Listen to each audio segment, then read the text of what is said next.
disappearance day in Mayapur. She was one of the main seamstresses for the deities. She was a midwife. She helped deliver a lot of the babies in Mayapur. And she's just absolutely wonderful, wonderful devotee. She left her body of cancer. And it was yesterday. So if we could, when we see the deities, especially just say a prayer for her.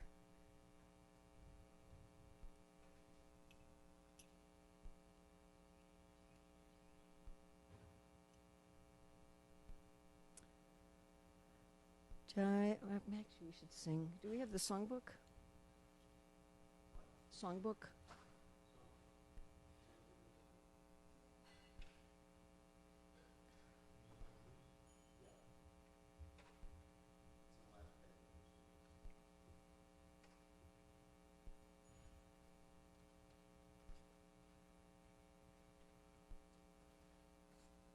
Thank you. Today is the disappearance day of Haridas Thakur.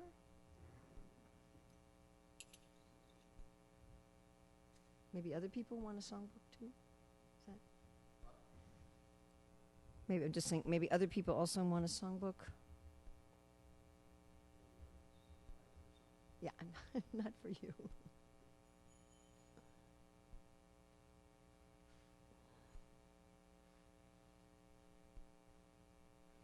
One of the things I really was grateful for when we first moved here was that you would always celebrate all the appearance and disappearance days. In other temples, you know, I would usually make an announcement, but the temple itself would ignore them. So something that I really liked when we came here in 1990.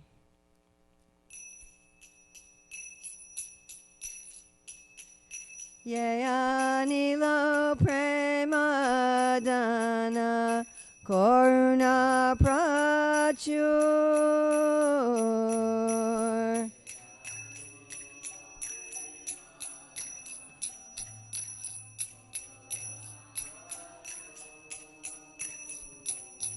Eno Prabhu Kotagela Acharya Thakur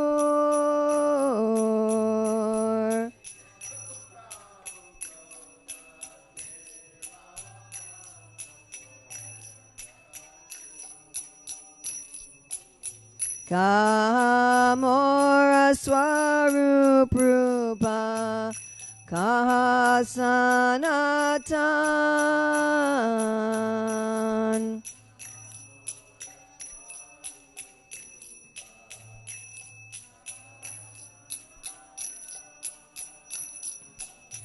Kahadasa Raghunata Patita Pavan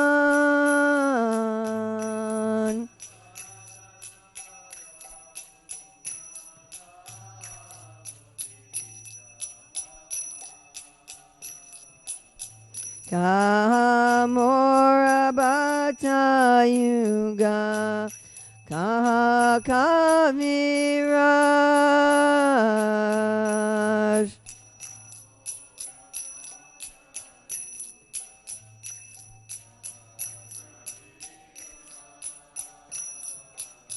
Eka Kale Kotagela Goranataraj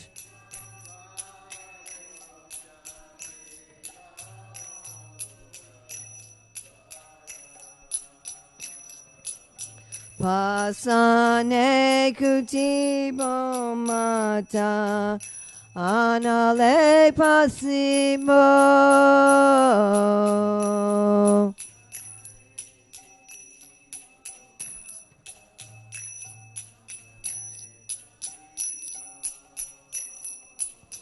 Goranga Gunera Nidhi Kota Gele Pabo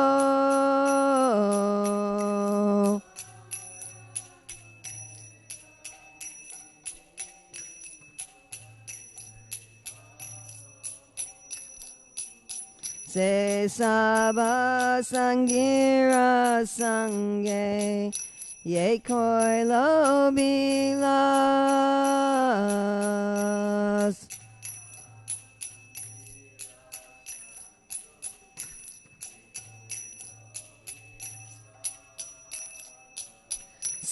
sangana paya kande Narottamo das.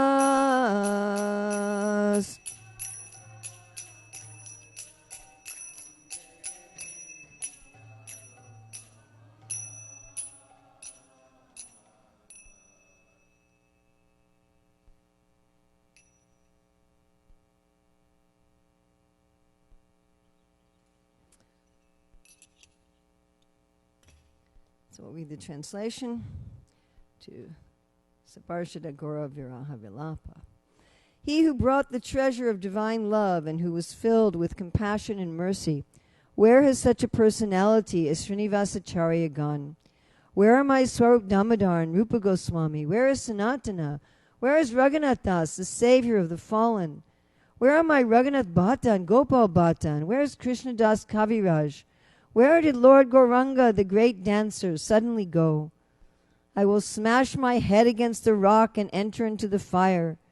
Where will I find Lord Gauranga, the reservoir of all wonderful qualities?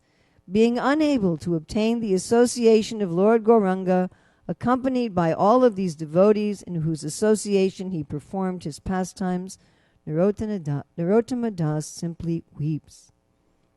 So it's August 31st, 2020 in Hillsborough, North Carolina, and today is the anniversary of the disappearance day of Haridas Thakur.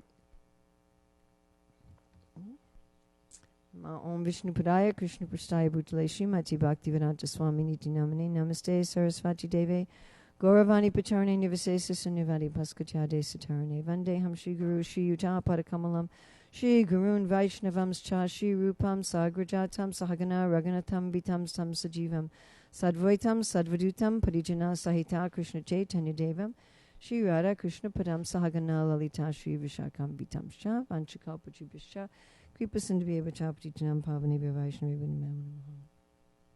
Jai Jai Shri Chaitanya Jaya Nityananda Jaya Dvaita Chandra Jaya Gaura Bhakta Vrinda Jai Jai Shri Chaitanya Jaya Nityananda Jaya Dvaita Chandra Jaya Gaura Bhakta Vrinda.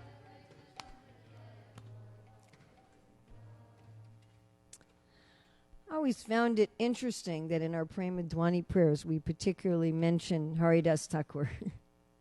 Of all the devotees, mention Haridas. So I want to read, this section doesn't have purports. So I wanted to read from Anchalila, chapter 11. And first, Lord Chaitanya goes to see Haridas. He went to see Haridas every day because Haridas, having been born in a Muslim family, wasn't allowed to enter the Jagannath Puri temple, just like most of us would not be allowed to enter. They only want Hindus to enter. And that's not unreasonable, that you want people not to come as tourists. You want people to come who are going to be serious about praying, just like Sri Chaitanya Mahaprabhu in his early pastimes in Navadvip at Srivasanga. They didn't allow non-devotees to enter.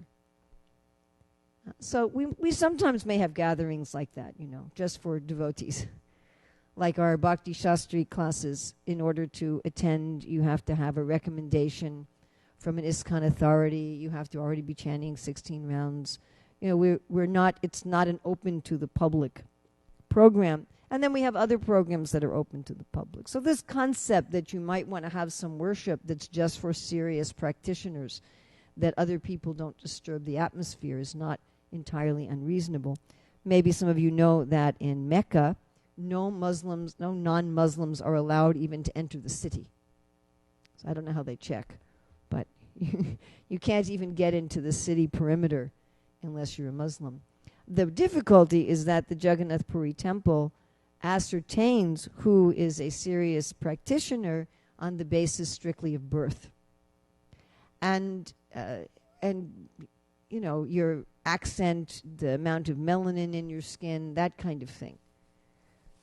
So even, Hindus born in India who are from Kashmir and have green eyes and light skin may have difficulty getting in.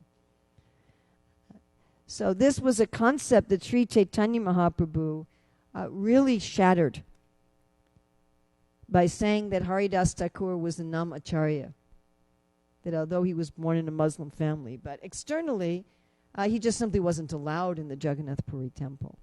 So Sri Chaitanya Mahaprabhu would go to visit him every day. So just imagine you're not allowed to go to the temple, but God comes to visit you every day.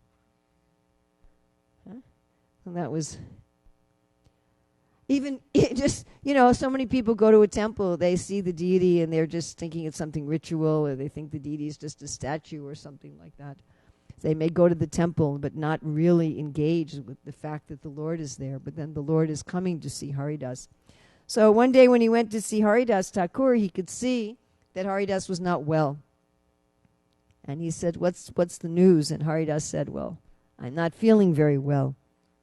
And Sri Chaitanya Mahaprabhu said, what's the problem? He said, the problem is that I'm not able to finish my rounds. So Haridas Thakur chanted either 178 or 192, depending on how one calculates, of japa every day. Yeah, so some of us may struggle to chant 16 rounds. I know a lot of devotees who really like, oh my God, I don't know if I can chant 16 rounds every day.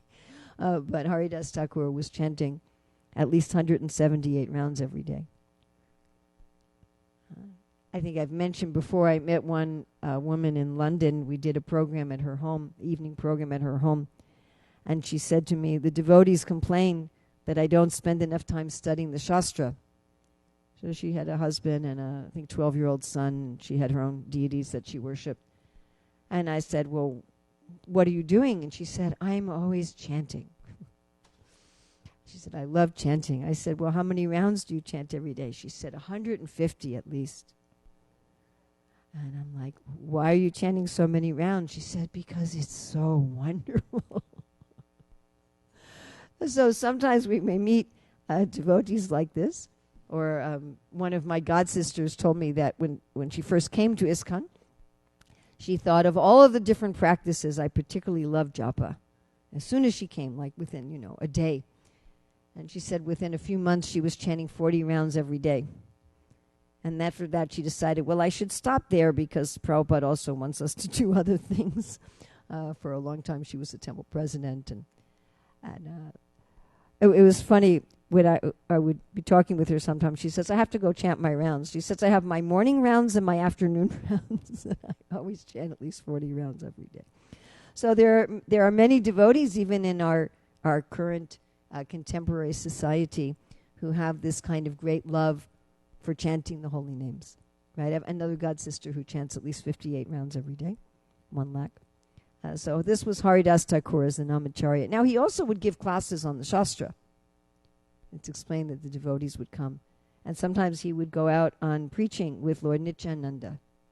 And sometimes he complained about having Lord Nityananda as his preaching associate. Lord Nityananda the Avaduta. And so Sri Chaitanya Mahaprabhu, he says that, you're old now, you can reduce your chanting. And Haridas Thakur says, no, this is not what I want. He says that you've made me do so many things, like you made me accept the Shraddha ceremony, which is only supposed to be offered to Brahmanas, but now I have a desire. He says, I think that quite soon, my Lord, you will bring to a close your pastimes within this material world. I wish that you not show me this closing chapter of your pastimes. Before that time comes, kindly let my body fall down in your presence. I wish to catch your lotus-like feet upon my heart and see your moon-like face.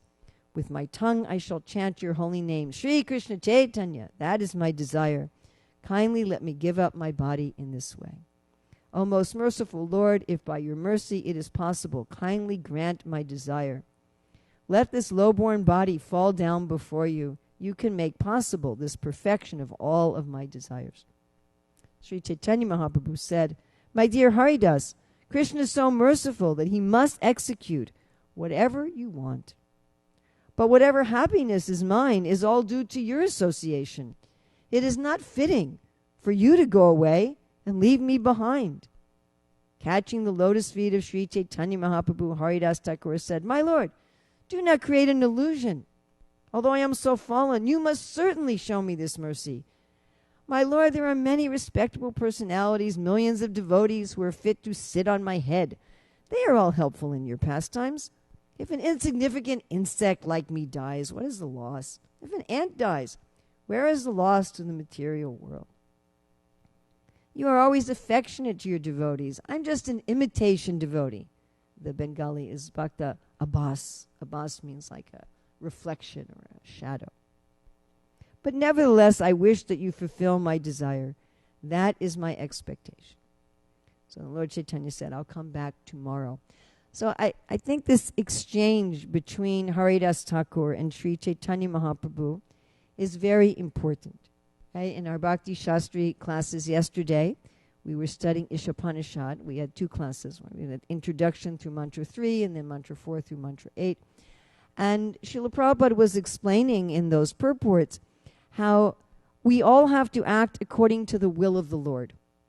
Whatever talents we have, whatever possessions we have, we should use those in the service of the Lord, according to the will of the Lord. But Srila Prabhupada also said that the jiva has its own initiative and energy. So it's not that because we act, we were discussing this yesterday, it's not that because we are acting according to the will of the Lord that we become robots. Just like my phone, it's a machine. So when I tell my phone, open up the database, it opens up the database. And if it doesn't do that, then I have to get it fixed. Yeah? The phone can't say, well, I don't really want to open up the database today. Can we open up a different app? There's a different app I'd like. It doesn't do that. It doesn't have its own desire. It's a machine. So we say Krishna doesn't enjoy the material energy. He's not enjoying matter. Why? Because matter doesn't reciprocate. No, Krishna wants a reciprocal relationship of love, and to have a reciprocal relationship of love, the jiva has its own initiative and energy. This is even true between Krishna and his different expansions and incarnations. We were speaking a lot previously with Pralambasura about the relationship between Krishna and Balaram. Yeah, like Balaram didn't know it was a demon, and Krishna knew it was a demon.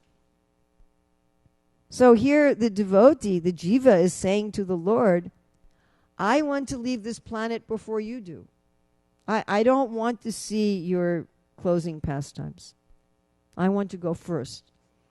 And the Lord is saying basically, no, I want to go first. I don't want to be on this earth without you. And Haridas is saying, I don't want to be here without you. And Mahaprabhu is saying, well, I don't want to be here without you. You know, and then Haridas is saying, I'm not important.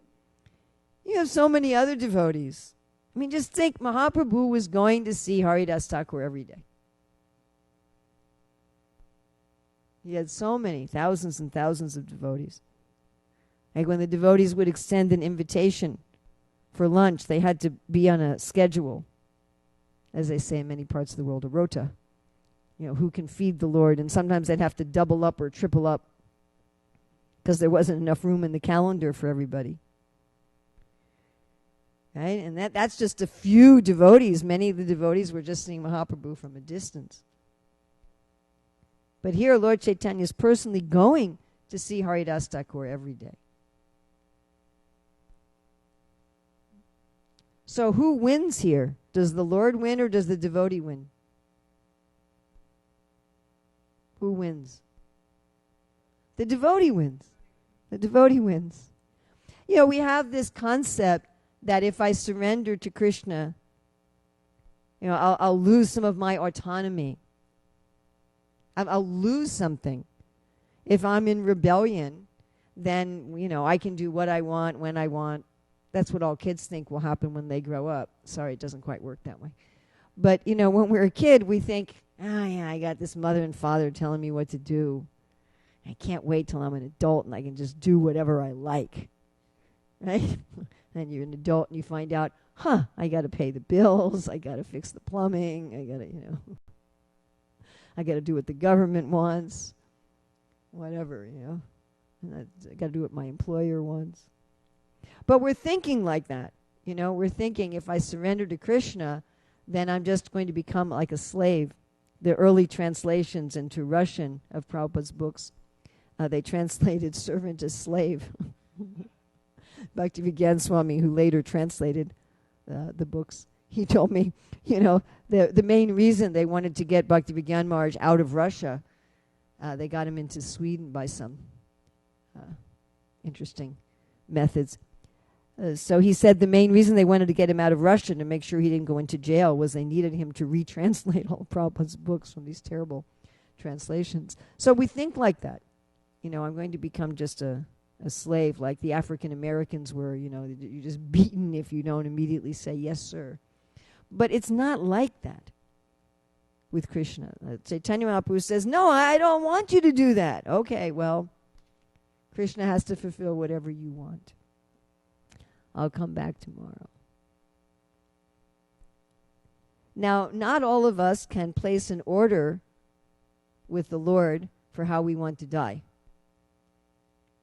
Now, of course, we can always ask. We can always say, my dear Lord, this is how I would like to leave my body. But in this case, Haridas Thakur, he said, this is how and when I want to leave my body. And his decision was, I can't do my service anymore. And I don't want to be here without you. So the next morning, after visiting the Jagannath temple, Lord Chaitanya went with all of his devotees to see Haridas Thakur, and Haridas offered respects to the Lord and all the Vaishnavas. And then Lord Chaitanya said, my dear Haridas, what is the news? Yeah. And then Lord Chaitanya began great congregational chanting with Vikeshwar Pandit as the chief dancer. Mahaprabhu loved Vikeshwar Pandit's dancing. He said, you are like a wing, and if I had another wing like you, I could fly in the sky. We always like to visit Vikeshwar Pandit's temple at Radhakund. So in front of all the devotees like Ramananda Roy and Sarvabhauma Bhattacharya, Sri Chaitanya Mahaprabhu began to describe the holy attributes of Haridas Thakur as if he had 5 mouths, and he got happier and happier as he was describing them. So I also found this very interesting because sometimes devotees note that we wait until after someone dies to glorify them. It's like we wait until the funeral and the memorial ceremony to glorify them. But here Mahaprabhu was glorifying Haridas Thakur before he left. My ex-brother-in-law, he used to call himself my brother outlaw. So when he was very, very nice person. He met Srila Prabhupada. He went to Vrindavan. He was a impersonalist, but he went to Vrindavan. He circumambulated Tulsi at our temples, took a lot of prasadam. He always remained very affectionate with me. I actually miss him quite a bit. But before he passed away a couple years ago, so instead of having a big funeral after his passing, they had a celebration of life, they called it, like a couple weeks before he passed. So Sri Chaitanya Mahaprabhu was doing this with Haridas Thakur. He's having this big celebration first where he's glorifying him as if he had 5 mouths, and he's getting happier and happier and happier. And then all the devotees were wonderstruck and offered obeisances to Haridas Thakur. So we don't have time today, but there's wonderful chapters in Chaitanya Charitamrita about Haridas Thakur's glories. And also in Chaitanya Bhagavat, how Haridas Thakur was tempted by Mayadevi but made her a disciple. Right? He was tempted by a prostitute, made her a disciple. He turned it around. The story of Haridas Thakur with the snake in his cave. There's so many wonderful, wonderful stories. So the devotees were all amazed. So we can understand that maybe some of the devotees hadn't heard all these stories yet. They were hearing them or even hearing them again. They were struck with wonder. Then Haridas Thakur made Sri Chaitanya Mahaprabhu sit down in front of him and fixed his eyes like 2 bumblebees on the lotus face of the Lord. So it says in a few verses later that his passing reminded everyone of Bhishma. And this is what Bhishma did. says one of my favorite verses in the Bhagavatam, that the man who spoke on thousands of topics with thousands of meanings and fought on thousands of battlefields with thousands of men suddenly stopped speaking and fixed his wide open eyes on the personality of Godhead, who had beautiful garments that glittered and shone. So Haridas Thakur was similarly fixing his wide open eyes on the personality of God. Imagine if one could leave one's body with the Lord personally present in front of you. And you could just be looking at the Lord. He held the lotus feet of Sri Chaitanya Mahaprabhu on his heart, and then took the dust of the feet of all the devotees present and put it on his head. Now this reminds us of the passing of Dhruva Maharaj. Dhruva Maharaj, after he retired from ruling the kingdom, and he's in the mountains, the Vaikuntha airplane comes for him. And there he sees death personified. And instead of just saying, "Bye, guys," he goes to all of he takes a bath. He puts on jewels, auspicious jewels. Prabhupada said today, if we don't have auspicious jewels, we can just wear tilak. And then he goes to all the devotees, because there were many sages and devotees there, and he offered obeisances to all of them. He took the dust from their head, even though the Vaikuntha airplane was there waiting for him. So Haridas Thakur also, Sri Chaitanya Mahaprabhu was right there. He's looking at him, he's putting his lotus feet on his heart, and still he takes the dust from all the devotees on his head. He begins to chant the holy name, Sri Krishna Chaitanya, again and again. Sri Krishna Chaitanya, Sri Krishna Chaitanya. And he drank the sweetness of the face of the Lord. This idea of drinking, Pibantiye Bhagavata Atmana Satam. We talk about, Sukadeva Goswami talks about drinking the Bhagavatam. So he's drinking the lotus face of the Lord.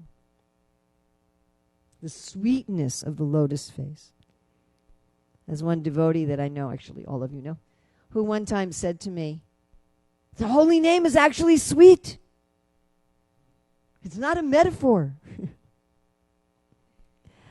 As he was drinking the sweetness of the lotus face of the Lord, tears were constantly gliding from his eyes, and he gave up his air of life and left his body.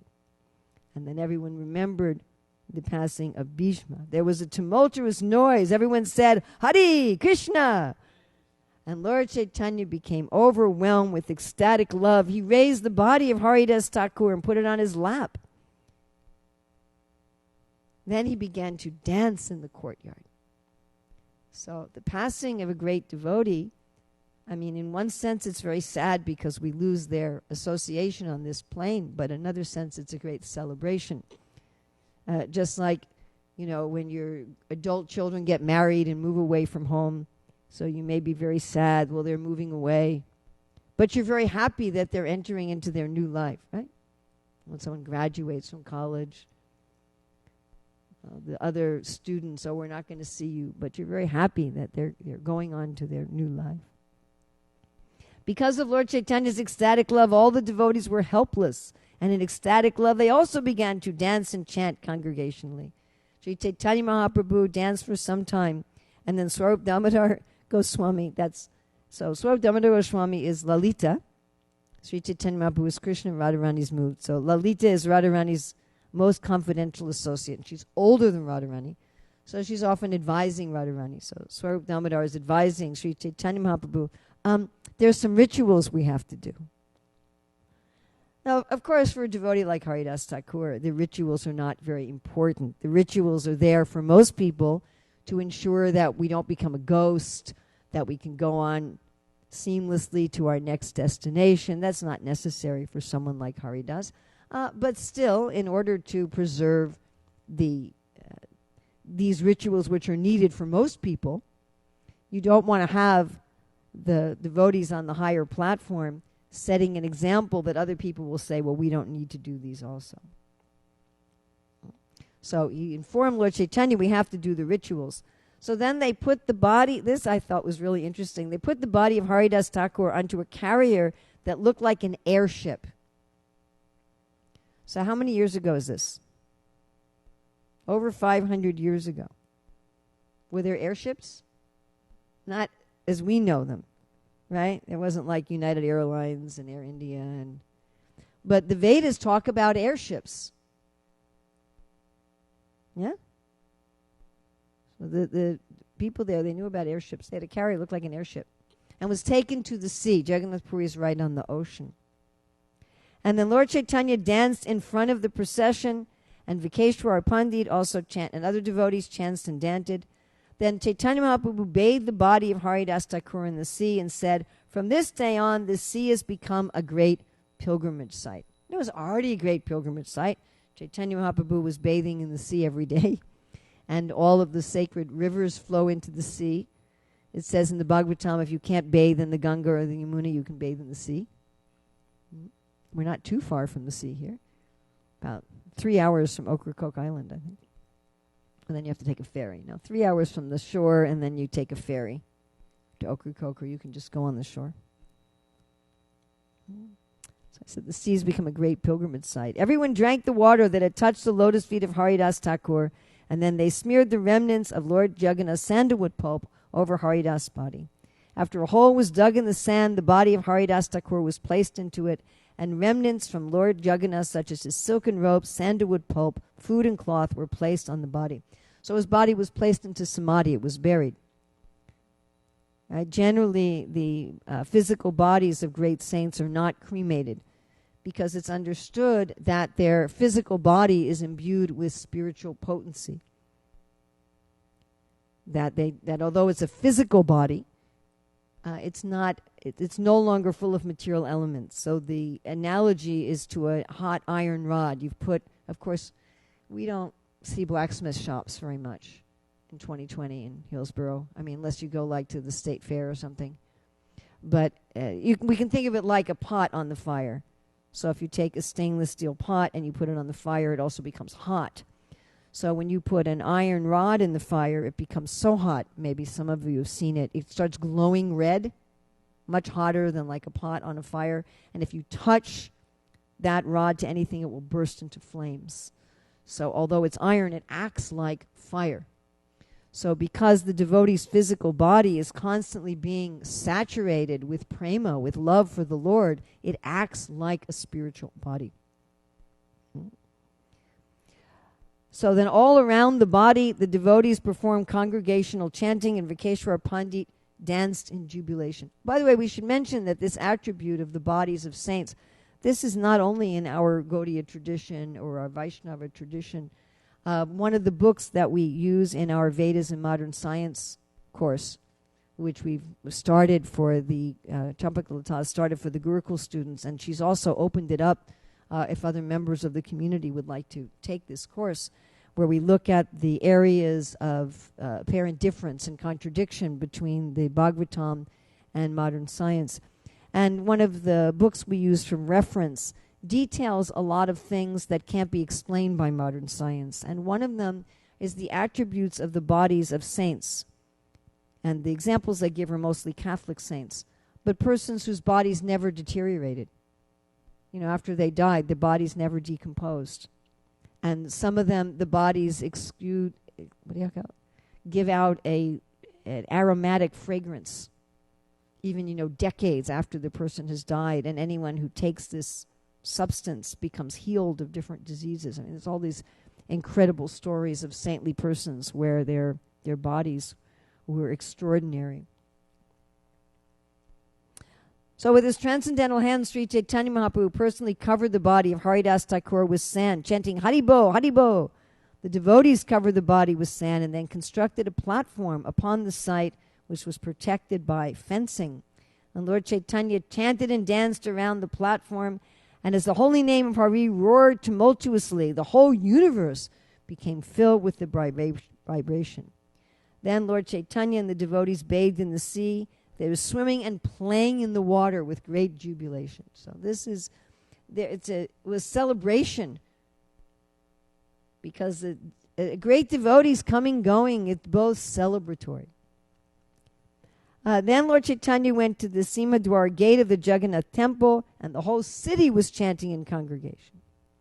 And then Lord Chaitanya spread his cloth, and he went to all the shopkeepers, and he said, I would like some prasadam for Haridas Thakur's festival. So all the shopkeepers immediately came forward with baskets of prasadam. And then Swarup Damodar stopped them. And he said, sit down with your baskets. And he told Lord Chaitanya, would you please go home? So Mahaprabhu wanted to personally make all the collections. But Swarup Damodar was like, I'll take care of this. You go home. I'll take care of this. So then Swarup Damodar, he kept 4 Vaishnavas and 4 servants carriers. And he said to all the shopkeepers, each of you give me 4 palmfuls of prasadam from each and every item that you had. So in this way, they collected a huge variety of items. And they loaded this on the heads of the servants. And then also, Vaninath Patanayak and Kashi Mishra also sent large quantities in addition to that sent by the shopkeepers. Then Lord Chaitanya had everyone sit in rows, and he personally began to distribute the prasadam. Imagine if we had a festival and Golokananda comes off the altar and starts personally serving all the prasadam to everybody. And Lord Chaitanya wasn't used to eating in small quantities. Krishna can eat a lot. He can eat the whole universe. So he's putting on everyone's plate what 5 people could eat. And so again, Swarup Damodar intervenes and says, would you please sit down? He said, I'll distribute the prasadam.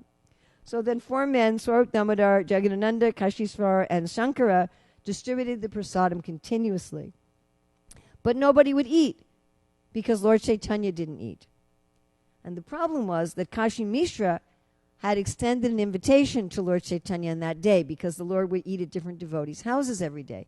So Lord Chaitanya didn't want to eat because he was supposed to go to Kashi Mishra's house and eat. Right? So then what happened was Kashi Mishra came and he brought all the prasadam he would have served Sri Chaitanya Mahaprabhu at home, and he brought it to the festival.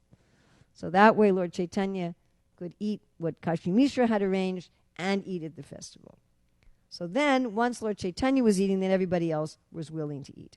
So then with Paramananda Puri and Brahmananda Bharati, Sri Chaitanya Mahaprabhu sat down and accepted the prasadam, and then everybody ate.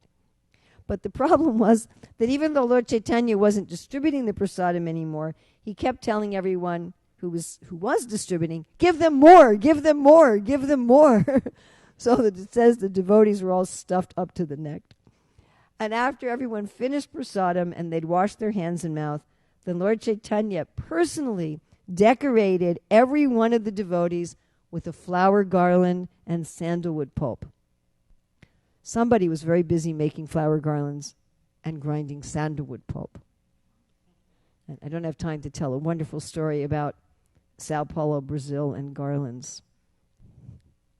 But we'll just say briefly, we had a big event there and they hadn't made enough garlands. And so the whole temple was making garlands. We stripped the garden bare and we took everything out of the cooler. And even I went on the altar and put my back to everybody and grabbed the vases and took them off the altar. And we were using those vases to make garlands so everybody could get a garland. Then Lord Chaitanya said, anyone who has seen the festival of Sri Haridas Thakur's passing away, anyone who has chanted and danced here, anyone who has offered sand on the body of Haridas Thakur, and anyone who has joined this festival to partake of the prasadam will achieve the favor of Krishna very soon. There is such wonderful power in seeing Haridas Thakur. Being merciful upon me, Krishna gave me the association of Haridas Thakur. How is Krishna speaking? It reminds me of when little Krishna was speaking to Nalakuver and Manigriva after little Krishna knocks down the twin Arjuna trees and he liberates them and they again appear as demigods. He said, you are so fortunate. Why? Is he going to say, you're so fortunate because you're seeing me? He says, you're so fortunate because you got to see Narada Muni. So this is the mood of the Lord. I'm so fortunate to have the association of my devotees. Being independent in his desires, he has now broken that association. When Haridas Thakur, speaking about Krishna, when Haridas Thakur wanted to leave this material world, it was not within my power to stop him. Simply by his will, Haridas Thakur could give up his life and go away exactly like Bhishma. Haridas Thakur was the crown jewel on the head of the world. Without him, this world is now bereft of its valuable jewel. Sri Chaitanya Mahaprabhu then told everyone, say all glories to Haridas Thakur. And chant the holy name of Hari. Saying this, he personally began to dance. Again, there's a lot of dancing going on. Everyone began to chant. All glories to Haridas Thakur, who revealed the importance of chanting the holy name of Hari. Thereafter, Sri Chaitanya Mahaprabhu bade farewell to all the devotees, and he himself, with mixed feelings of happiness and distress, took rest. Anyone who hears this narration will certainly fix his mind firmly in devotional service to Krishna. So we have a few minutes. Maharaj, which is something you'd like to add? Anybody else? Anything you'd like to add? Correct? Ask?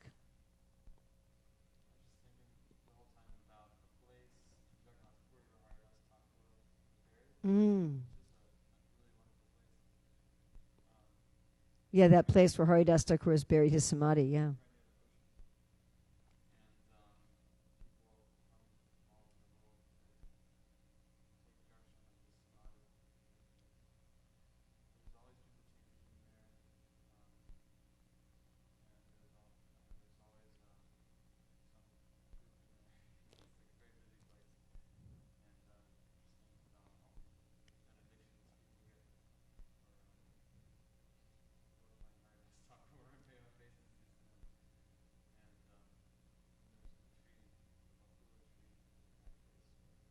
Where he's chanting.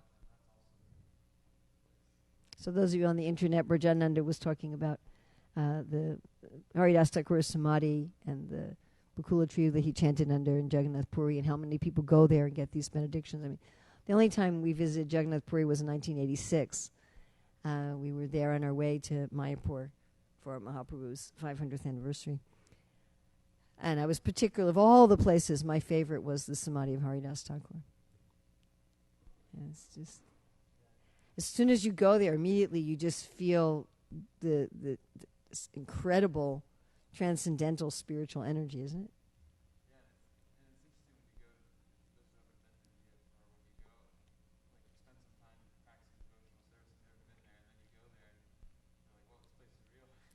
Yeah. Yes, yes. It's not just a story in a book, right? You go to these places and you can still experience Haridas Thakur's presence. Yeah, yeah. This is the special potency of great saintly persons. They're not limited. Yes. He said, right, we were reading that Lord Chaitanya Mahaprabhu said, whoever bathes here in this ocean, right, they get benedictions, that it's a holy place by bathing the body of Haridas Thakur in there.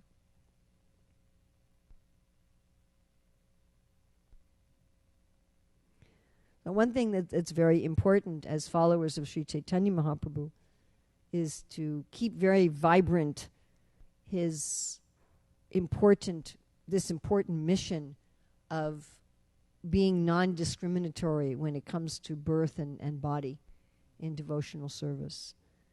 You know, we see that sometimes when devotees spend a lot of time in India, they may associate with parts of the Indian culture and the Hindu culture that maintains the kind of attitude that Sri Chaitanya Mahaprabhu was preaching against.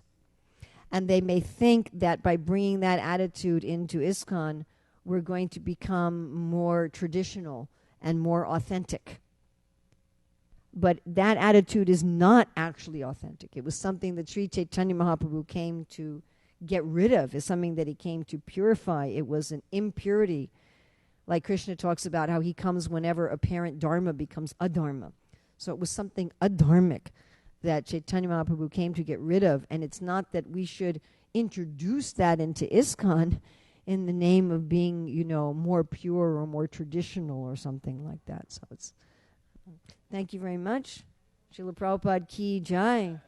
Radha Golokananda ki jai.